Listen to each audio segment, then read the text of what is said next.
Howdy folks, this is Willis and we can make this better. Here's the problem.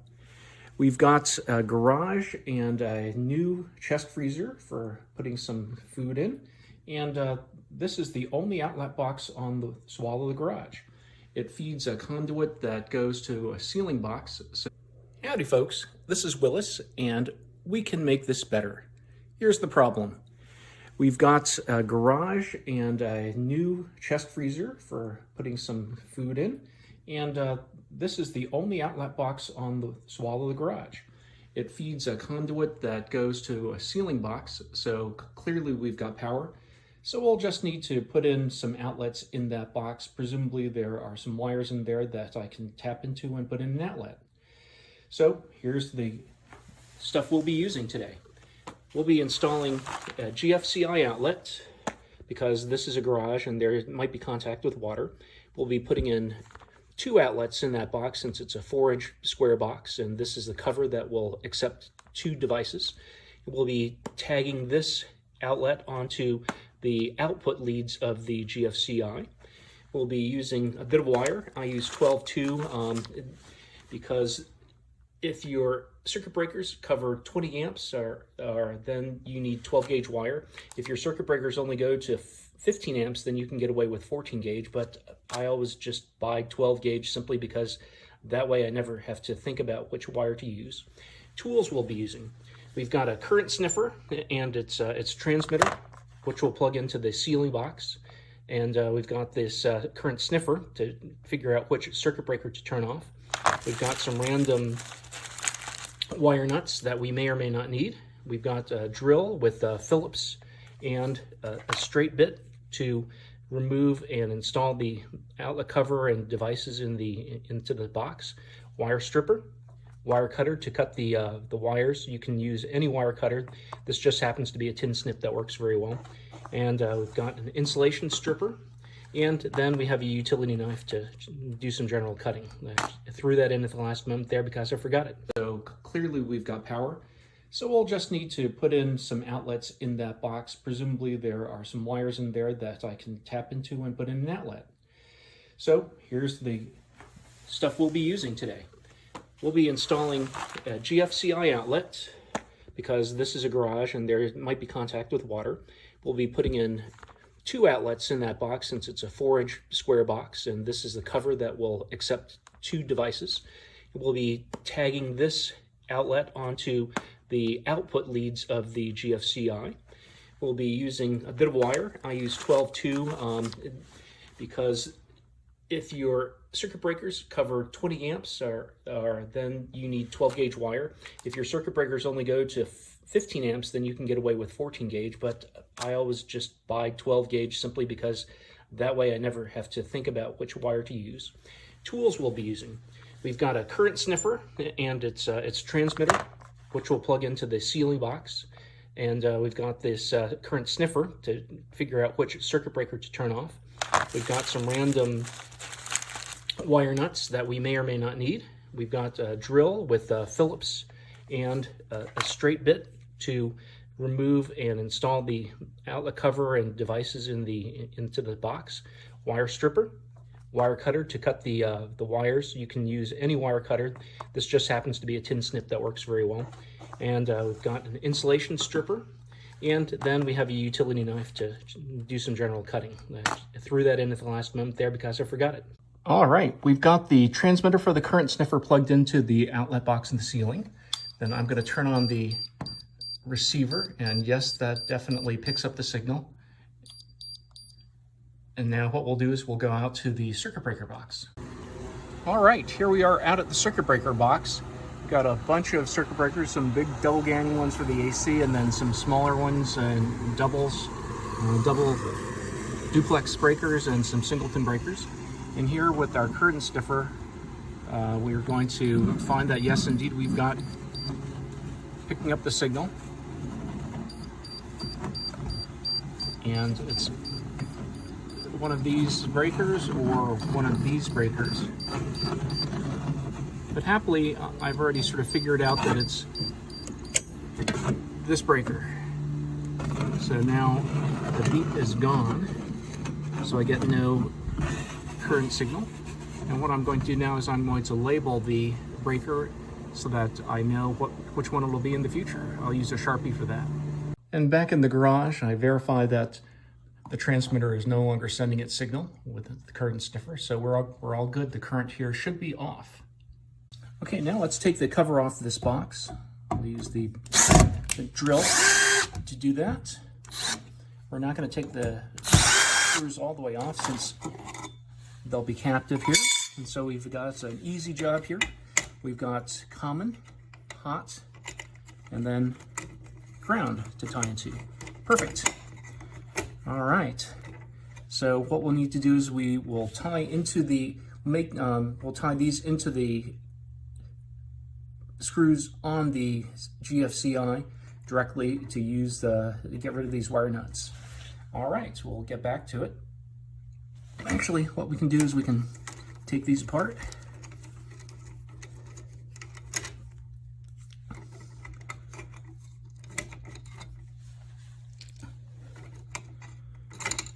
And take the leads apart. All right. Now we'll get the Gfci. And what I like to do is I like to connect the ground first and then the common and then the hot, just because that way I always do things in the same order. I'm going to have to put on pigtails to jump from the ground to the second outlet, so I'm going to get that ready first. All right, here's our 12-2. 12 gauge is what the 12 stands for, and then 2 means that there are 2 conductors plus the ground bleed. I'm going to chop off a little bit of this, then use the cutters to push out the leads on the inside and pull them out. Here's the ground lead. And here's the black. I'm just using the tin snips as basically a poor man's hemostats. All right, so now I've pulled those out. Now I've got the ground lead, and I'm going to use a green screw to a green wire nut to put this in position here to make a pigtail to go between the main ground lead and the other lead. And I'll grab the green wire nuts.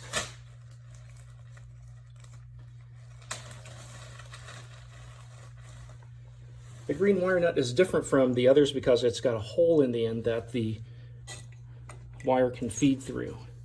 I'm going to move the camera a little closer. So we're going to get all these guys sort of lined up here. And then sort of put them back in a little bit and tie them all together with a greenie.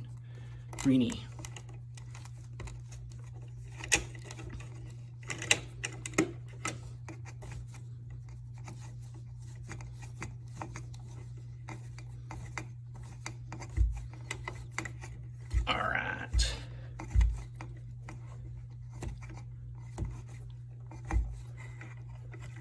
So now everyone's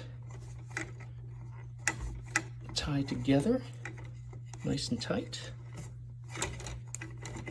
What I'm going to do now is I'm going to attach the ground lead to the ground connection on the Gfci. I'm going to use my drill to back out the screw a little bit more. Just makes it a little easier. And this particular Gfci has a little clamp that the wire goes under, which makes it easy.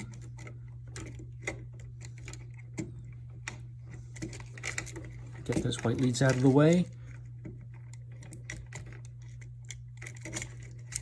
And so now the wire is under the clamp. And I'm going to use my drill to screw it most of the way down. Then grab a screwdriver.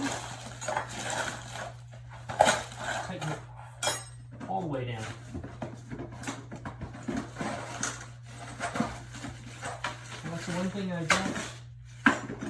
Now I've got one. Good.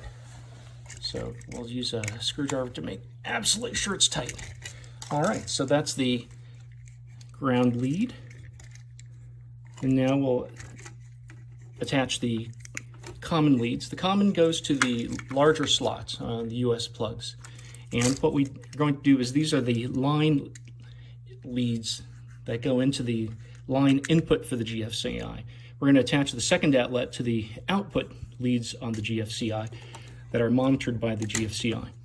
So what we'll do is we'll use this to straighten out the wire just a little bit and make it easier to slide under the clamp. And see if we can get these leads under the clamp. Again, I'm going to use my drill to back the screw out quite a bit, so it makes it a lot easier to get them in. 1, 2. Now we'll use the drill to tighten most of the way down. And then the screwdriver to go all the way down. All right. Okay, so that's the common. And it says white on the outlet here, so I know I'm wiring them up correctly. And now we're going to add the hot, which is going to be the black.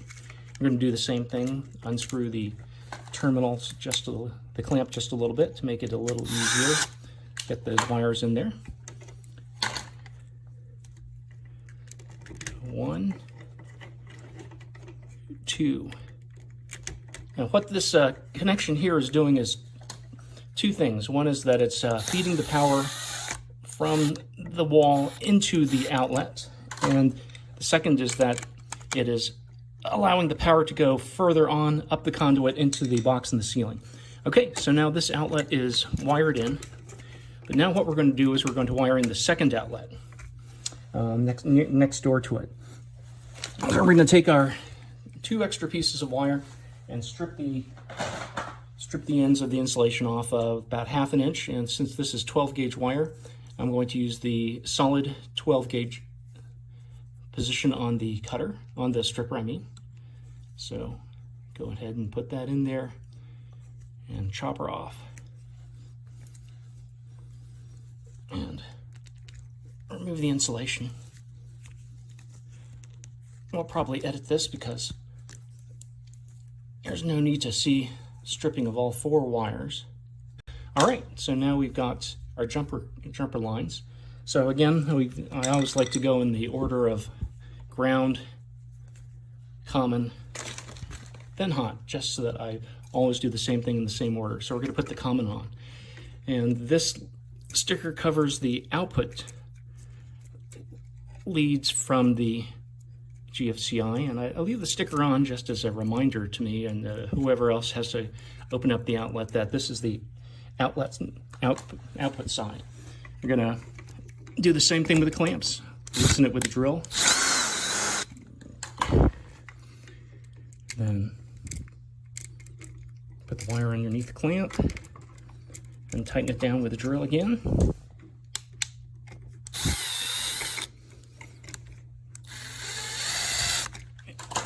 Most of the way, and then make sure that she's really tight with the screwdriver. Okay, I'm going to take that opportunity to tighten everybody down just to be sure. Oh, this guy went down a lot further.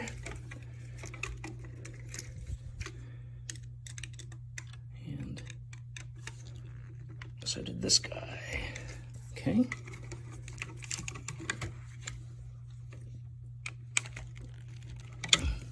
All right. Okay, so we got the ground, the common, and then we're going to put in the hot.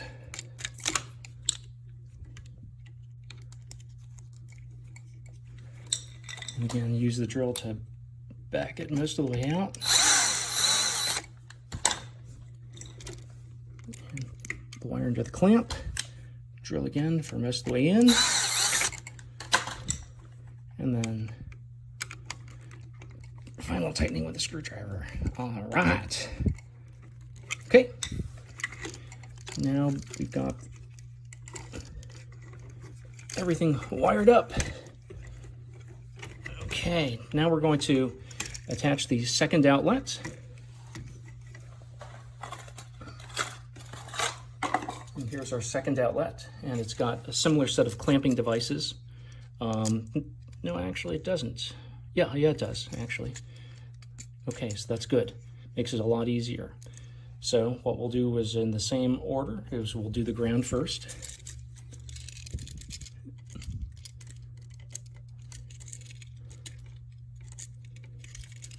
It actually looks like the wire goes in this way. No, it goes in this way. Okay. And we'll send that home. Final tightening. Okay, then neutral next, which is the wide. And just to be consistent, I'll feed these leads into the lower part of the lower of the two screws. These two screws are bonded together at the factory by this little tab here, and you can separate the two outlets to have them be electrically separated if you want to run a switch, for instance, to the top outlet and leave the power on to the bottom outlet, which is very, very convenient. Now we're going to do the same thing with the hot and feed the hot into the lower screw.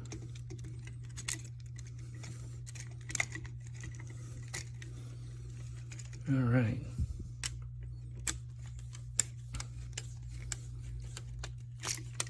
Okay.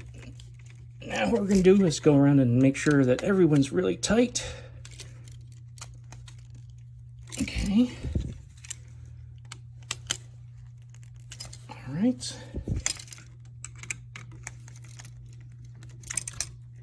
It is amazing how many times you find that the screws just a little bit loose, even after you think you've tightened them all the way.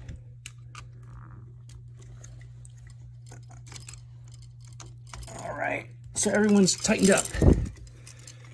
Now let's flip this around so that both are facing upwards. Okay, now what we need to do is we need to put the box covers on. All right, now we're ready to deal with the cover. The cover is a little different compared to the others. Most of the time, you have to put the fixture on top of the cover, and then the fixture goes on top and screws in with these screws into threaded holes here.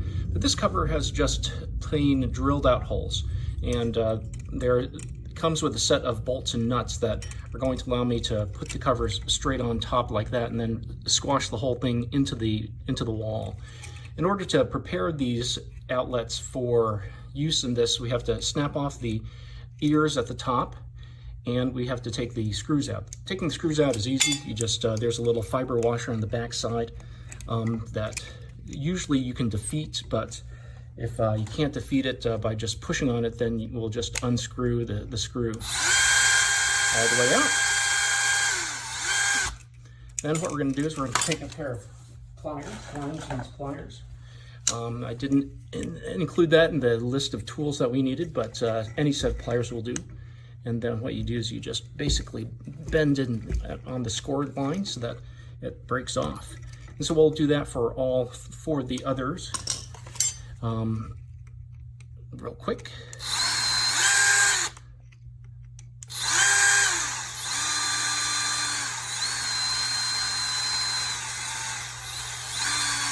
All right.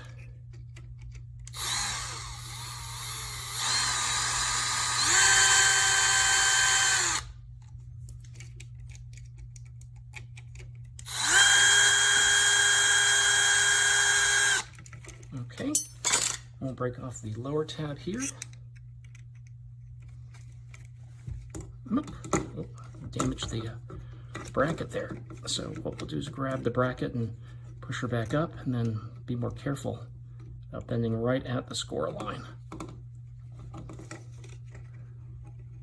There we are.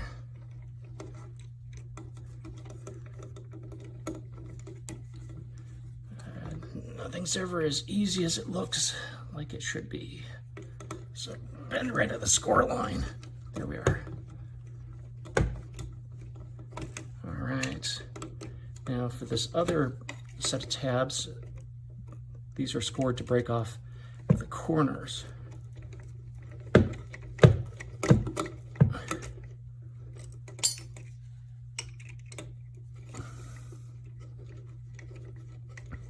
I don't know if I need to break this one off, but what I'll do is I'll bend her back so that's out of the way. All right.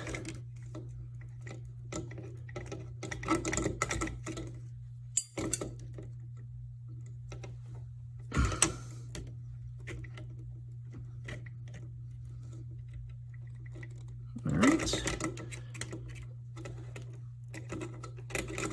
Okay, now we'll get the nuts and bolts.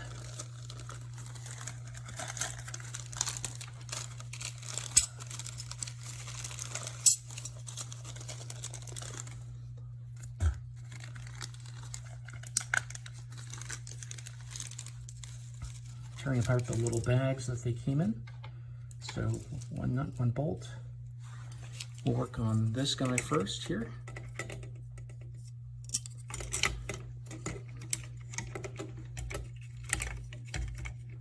It's looking good.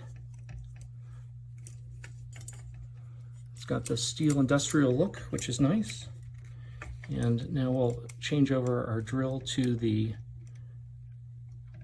flat blade.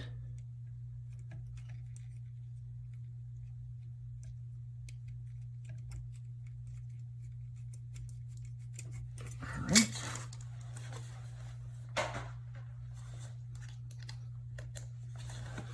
Okay, set the chuck so at a low setting so it won't strip anything.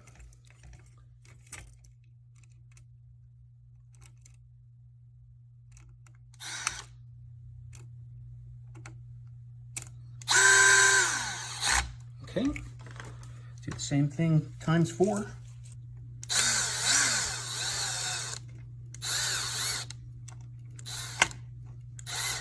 All right, so now our outlets are in place, and we can actually take out these screws that are holding that used to hold the box in place and reuse them. Use the cover in place. Okay, 1, 2. All right, now we just squash this puppy into position and then put the screws on. And happily, the people who put this conduit in, box and conduit in the first place, did the heavy lifting for me, since I didn't have to pull the wire from somewhere else, pull the power from somewhere else. All right, guys, we've turned the power back on at the circuit breaker box, and we're going to plug in the current sniffer to test it out. I'm going to come over here. No current, no signal, no current. Have to reset the circuit breaker, the Gfci, and now we're good. And I know that the connection between the Gfci and this outlet is good because I'm getting signal from there. Pull out and just verify that. So we're all good. We're going to test the Gfci just to make sure that that's operating properly. Here's the test button. Okay, very good. And we're good. So that's Willis. We made this better. Thanks for hanging with me and watching this neat little project happen and take place. Total time from starting the video to finishing right now is 42 minutes, and that included a couple of little breaks and missteps as I figured out the cover. And over and out, guys.